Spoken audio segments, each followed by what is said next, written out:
Bâti en 1811 et classé monument historique en 1973, l'ancien palais de justice de l'Assomption est aujourd'hui devenu un centre culturel. Selon la croyance populaire, le lieu est si hanté qu'il est devenu un incontournable pour tous les chasseurs de fantômes du Québec.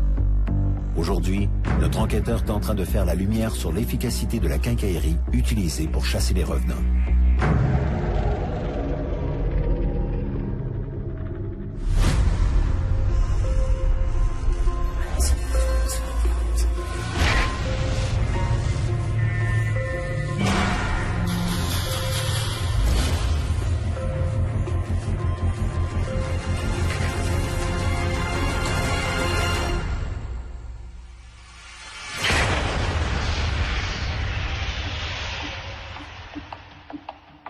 Le phénomène des chasseurs de fantômes témoigne de l'impact des médias sur l'univers du paranormal. Lorsque j'ai commencé dans ce domaine, à la fin des années 1970, il n'y avait aucun groupe qui enquêtait sur ces manifestations d'outre-tombe. Puis sont arrivées les émissions de télé-réalité du genre chasseurs de fantômes. Dans la foulée, on a vu des groupes d'amateurs se former pour émuler leurs vedettes de la télévision. Ces associations de chasseurs de fantômes ont poussé au Québec comme des champignons. Ces enquêteurs de la nouvelle génération ont remplacé leurs planchettes Ouija et leurs feuilles de sauge pour toute une quincaillerie électronique et high-tech. Mais il y a un os dans la soupe. Tous ces appareils ont été conçus à d'autres fins. Alors, à quoi peut bien servir toute cette quincaillerie électronique dans une traque aux revenants? C'est le mandat que je me suis donné aujourd'hui.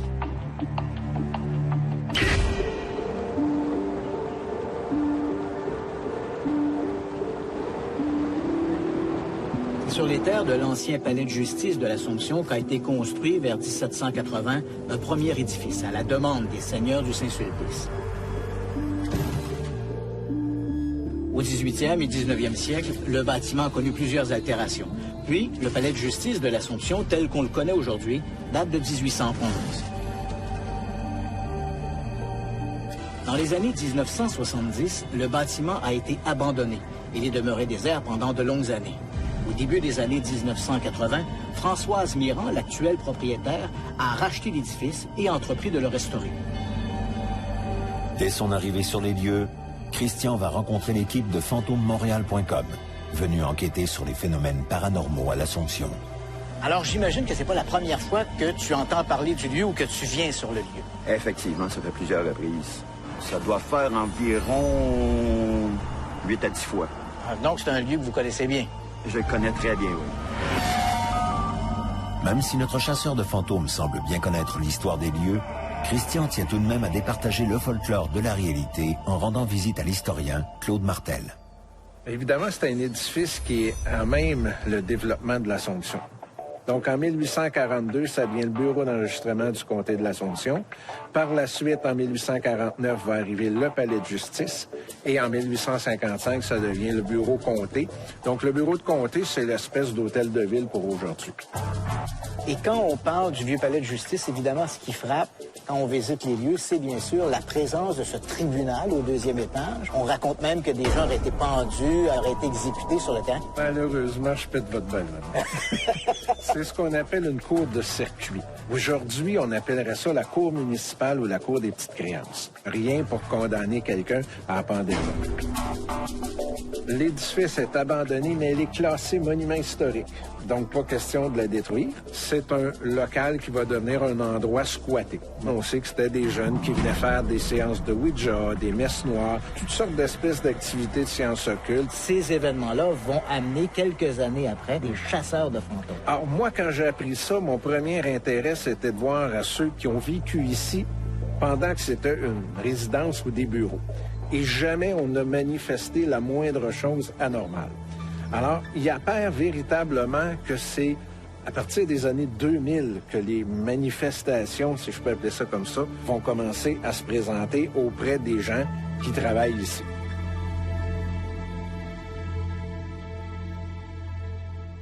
L'historien ayant fait la lumière sur une partie des mythes de l'endroit, Christian s'en va rejoindre les chasseurs de fantômes pour savoir ce qu'ils ont vécu.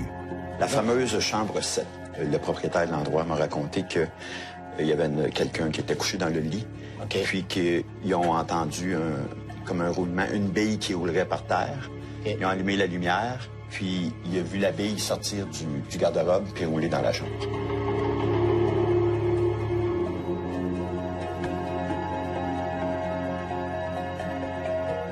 Moi, c'est arrivé à 3 reprises, des billes. OK.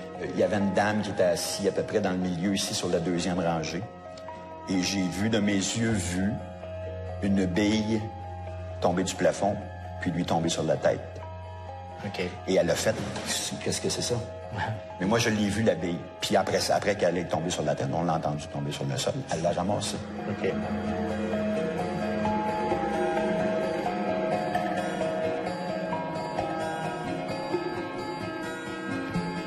Juste là, en haut de l'échelle, Oui. il y avait quelqu'un qui s'était caché là durant la Deuxième Guerre mondiale pour pas aller à la guerre. OK. Puis, plusieurs années plus tard, ils ont découvert des ossements.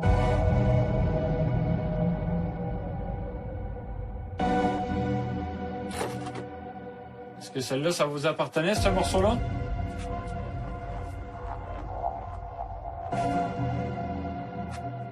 Il y a une légende qui circule que 2 hommes qui ne se connaissaient pas et qui travaillaient ici ont trouvé les ossements. Okay. Donc, ont appelé la police. Ils ont pris seulement que le crâne. Le restant, qu'est-ce qu'on fait avec? Ils disent, faites ce que vous voulez avec. Nous, tout ce qu'on a besoin, c'est le crâne. OK. Et ils ont été les jeter dans la rivière l'Assomption. OK. 1 an après, les 2 individus qui ne se connaissaient pas, qui n'avaient aucun lien de parenté, sont tous les 2 décédés d'un cancer des os. Est-ce que c'est vrai? Je sais pas. À la tombée du jour, Christian suit les chasseurs de fantômes dans leur quête à travers le vieil édifice pour en savoir plus sur leur équipement. On a installé 4 caméras dans 4 endroits différents, OK. qui sont, à ce qui paraît, des endroits où il y a de l'activité. Pourquoi faire des investigations dans l'obscurité? Je pense que c'est tout simplement pour que ce soit plus excitant. Je vois, Nicole, que vous tenez dans votre main un appareil. Ça s'appelle un K2, le OK. terme exact. OK. Lorsqu'il y a un champ électromagnétique près de l'appareil, ben, il y a plus de lumière qui s'allume. OK. Tout ce que je sais, c'est que si je suis dans un endroit où il y a zéro électricité, et puis que ce bidule-là commence à s'exciter, ben là, il faut se poser des questions. Pourquoi? C'est tout. D'où vient, en fait, cette idée-là que variation de champ électromagnétique égale présence d'entités invisibles? Est-ce que c'est une théorie plausible ou non? Moi, je ne le sais pas.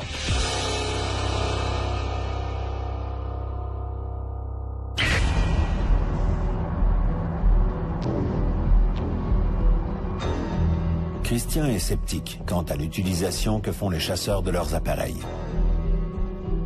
Il donne donc rendez-vous au physicien Danny Plouffe pour évaluer le fonctionnement de toute cette quincaillerie en matière de chasse aux revenants. Je vais vous présenter en gros les instruments. On a le classique K2. Oui. Ça, c'est quelque chose de très standard. Ça détecte les ondes électromagnétiques, tout simplement. Et supposément, lorsqu'il y a un fantôme qui s'approche du K2, il va le détecter. Parce que t'es ici dans la pièce? Si tu nous entends, moi puis Pierre-Luc, allume les lumières, s'il te plaît. Tu nous entends? Bien. Tu nous entends? T'allumes les lumières, on arrive à communiquer avec toi. Oui. Et voilà, merci. Tu l'as-tu vu? Aussitôt qu'on a quelque chose d'électronique, ça émet du rayonnement électromagnétique de basse fréquence, nécessairement. Le rayonnement électromagnétique est présent partout, constamment. Il y en a partout. Quand on ferme les lumières, ça ne veut pas dire qu'on est déconnecté du réseau. Il n'y a juste pas de courant nécessairement qui va se rendre à la lumière, mais il peut quand même avoir du courant des fois qui va passer. Il sait juste qu'il se passe quelque chose chez le voisin ou juste quelques maisons plus loin, des fois, puis ça peut influencer. T'allumes les lumières, on arrive à communiquer avec toi comme ça. Oui. Et voilà, merci. Tu l'as-tu vu? C'est peut-être mon toc. Allô, Oui, c'est mon toc. Sinon, on va utiliser différentes variantes. Tu sais que le fer a des propriétés magnétiques, fait que si on passe proche de quelque chose en fer, ça peut faire réagir l'instrument. OK. Ouais. On se promène avec ces instruments, puis on détecte du rayonnement électromagnétique. C'est normal, on vit dans un monde électromagnétique.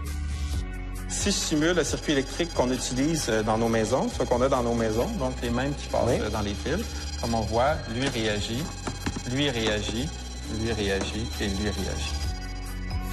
C'est un outil qu'on sert qui... C'est une mode. Mais j'élimine pas la possibilité que ça soit vrai.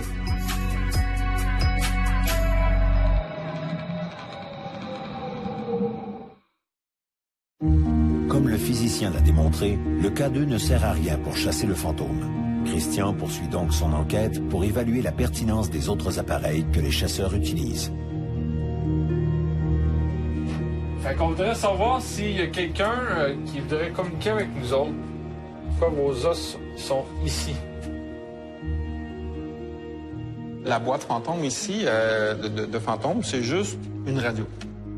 AM/FM. Avec cet instrument-là, on peut balayer les fréquences, donc les postes de radio. C'est comme lorsqu'on tourne notre radio. Ce qu'il fait, c'est comme si on changeait de poste, finalement. Puis, ce qu'ils vont faire, c'est qu'ils vont écouter les bruits qui sont générés. Puis, avec ces bruits-là, ils vont dire « le fantôme a dit tel truc ». Il y a un moyen d'enregistrer ces sons. Ensuite, à l'audition de ces sons, ils vont détecter des voix, et c'est ce qu'ils appellent des PVE, phénomènes des voix électroniques. Je vois que tu transportes avec toi de pièce en pièce un magnétophone. Parle-nous-en de ce magnétophone et raconte-nous un peu ce phénomène des PVE, comment on le perçoit, comment ça fonctionne.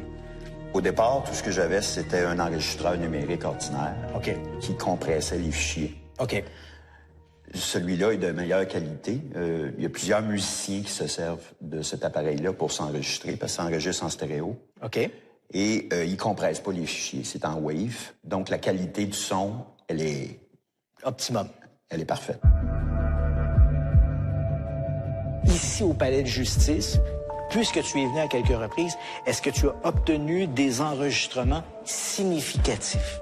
Dans la salle de réception, en bas, comme un rire qui fait...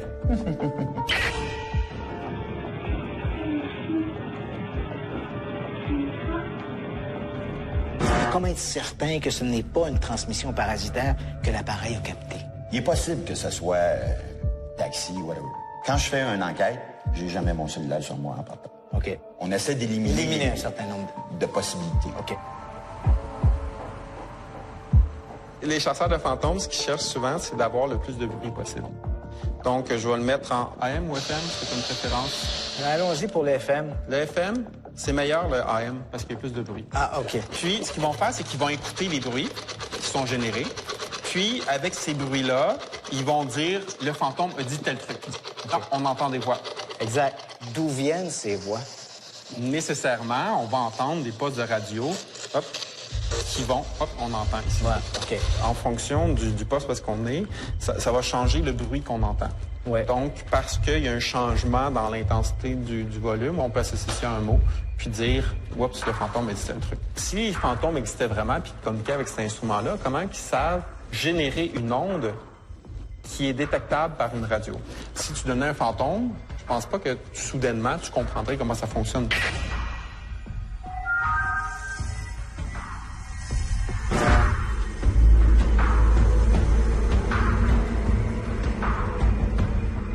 Je vais tout simplement la mettre sur le frigidaire ici. Et vous pouvez jouer avec. Il n'y a personne qui est allé l'au-delà puis qui est revenu pour nous dire « oui, on peut communiquer avec vous autres ». OK. Mais j'élimine pas la possibilité que ça se fait. OK.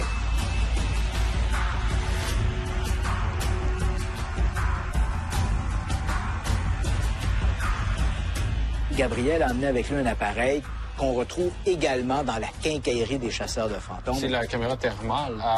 Elle indique la température ambiante genre de la pièce. Avec ça, on peut permettre de savoir genre s'il y a des fuites d'air. Sur la caméra thermale, on va la voir parce que si ça dégage une certaine chaleur ou une certaine fraîcheur même, on va pouvoir le percevoir avec la caméra. Ces appareils-là ont été faits au départ pour la construction, les plombiers, et pourquoi pas s'en servir, et peut-être qu'on pourrait capter des choses intéressantes avec. Mais on pourrait facilement entrer en contact avec l'au-delà sans avoir aucun de ces outils-là.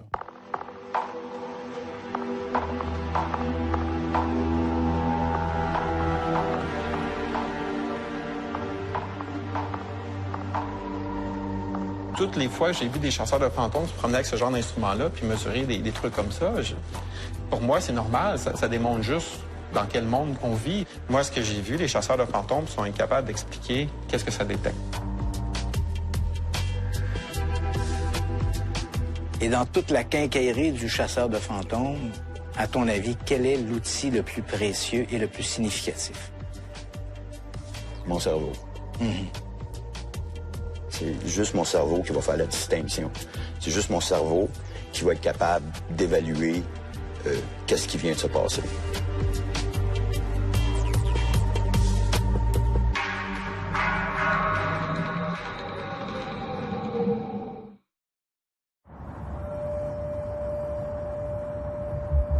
Après avoir constaté l'utilisation que font les chasseurs de fantômes de leur quincaillerie, notre enquêteur rencontre Serge Larrivé, professeur en psychoéducation à l'Université de Montréal, pour parler de la science versus le monde de l'au-delà.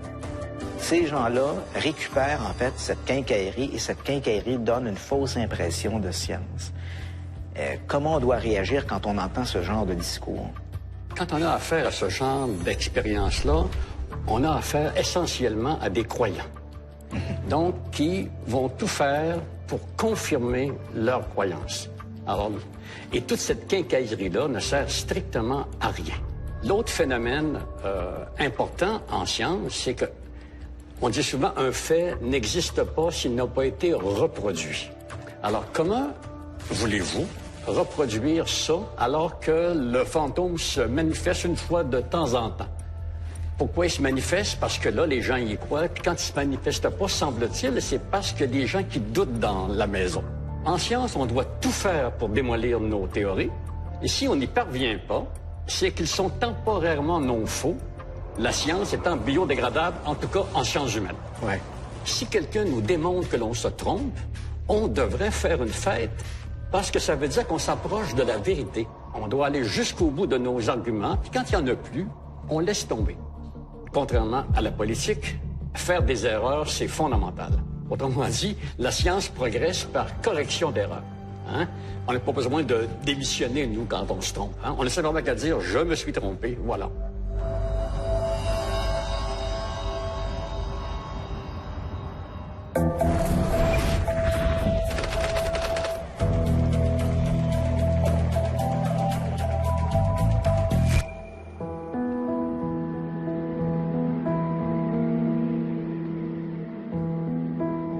La traque aux revenants n'a pas attendu l'avènement des téléréalités pour se mettre en place.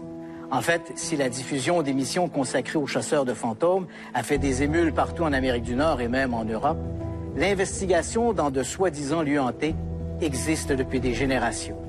Le père de ce genre d'enquête est indubitablement le Britannique Harry Price.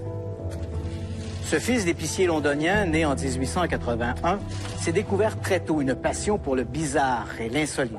À 15 ans, il aurait mené sa première enquête sur un phénomène de poltergeist que des voisins disaient avoir observé dans une maison du quartier. En 1926, Harry Price fonde le laboratoire de recherche parapsychologique de Londres. Il se décrit lui-même comme un chasseur de fantômes. Il est probablement le premier à revendiquer ce titre. Au fil des ans, Price développe tout un attirail pour chasser les fantômes. Des caméras, des appareils photos, des magnétophones à bobines. Certains de ces appareils, comme ces détecteurs de mouvement, qui ne sont en réalité que des fils de nylon reliés à des clochettes, sont rudimentaires, mais témoignent de son imagination. Pour documenter les allées et venues des revenants, Price n'hésite pas à déverser des kilos de poudre de talc pour saisir l'empreinte de ses visiteurs d'outre-tombe. Price ne limite pas ses enquêtes qu'aux seuls revenants. Il expérimente aussi avec des médiums. Si ces enquêtes ne lui apportent pas cette preuve qu'il aurait tant souhaité pour prouver aux sceptiques que les fantômes existent, elles lui permettent de surprendre des médiums en train de tricher. La plus célèbre de ces enquêtes est celle qu'il a menée au presbytère de Borley dans l'Essex, en Angleterre. Price y débarque au début des années 1930. Mais là encore, malgré tout son attirail de chasseur de fantômes, il ne parviendra pas à documenter une seule de ces manifestations pourtant quotidiennes. De ces chasses aux fantômes au presbytère de Borley, qu'il qualifie lui-même de la maison la plus hantée d'Angleterre, Price publiera 2 livres. Il décède en mars 1948. Les chasseurs de fantômes d'aujourd'hui n'ont rien inventé. Certes, leurs appareils sont plus sophistiqués que ceux de leurs illustres prédécesseurs, mais témoignent de cette même volonté de documenter l'invisible. Mais malgré l'avènement de ces technologies, leur preuve demeure tout aussi anémique et discutable que celle d'Harry Price. Visiblement, le détecteur d'entités n'a pas encore été breveté.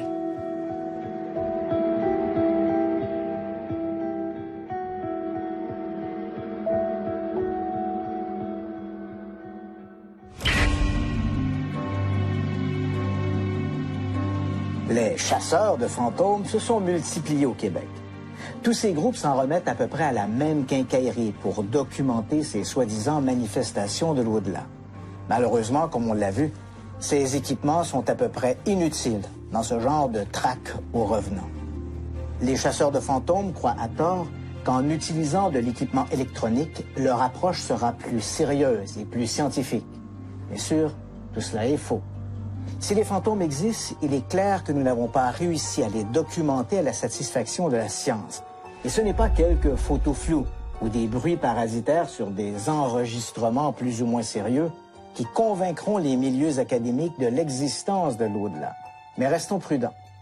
Comme le disait Woody Allen, « Je ne crois pas à l'au-delà, mais j'apporte toujours des sous-vêtements de rechange. »